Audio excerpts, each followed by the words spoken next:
Mrs. Jenkins. Chairman Bustani, Ranking Member Neal, thank you for holding this hearing. Distinguished members of the committee, thank you for affording me some of your time this morning. One of the bills I'd like to discuss this morning is H.R. 5193. It's the 529 Enable Account Improvement Act of 2016. As you recall, the President used his 2015 State of the Union address to propose taxing 529 college savings distributions.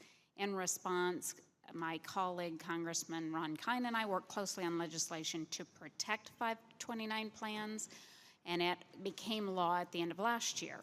So H.R. 5193 builds upon this success and further improves 529 accounts in a variety of ways. First, it takes common sense steps to encourage more employers to provide access to 529 and ABLE plans by encouraging employer seed money and extending the current $500 tax credit for small employer retirement plan startup costs to small employers establishing new employee payroll deduction programs for 529 or ABLE accounts. The legislation also removes barriers that discourage 529 account savings.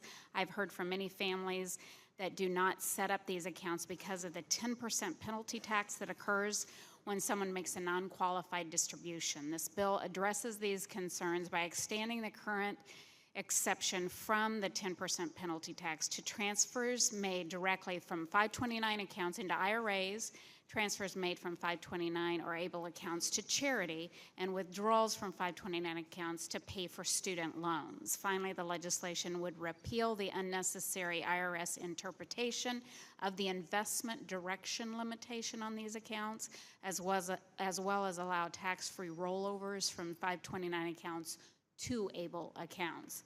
I encourage my colleagues to support this legislation. As a mom with a daughter who's graduating from grad school on Saturday and a son in undergrad, I understand the importance and urgency here.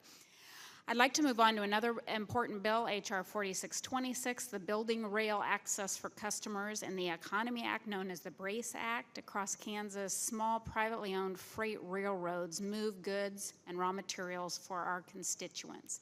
Congressman Blumenauer and I introduced this bill to improve the private sector's ability to maintain services by permanently extending the Section 45G short line tax maintenance tax credit. As of today, 260 rail customers with 880 locations in 47 states have joined Saving Our Service and are calling on Congress to pass the BRACE Act. I highly encourage my colleagues to support that legislation. And finally, I'd like to briefly mention H.R. 4672, which would restore and make permanent the suspension of the net income limit on percentage depletion for oil and natural gas produced from marginal properties. It's important relief. It's critical to preserving the production of oil and gas from America's smallest producers. And with that, I yield back. Thank you.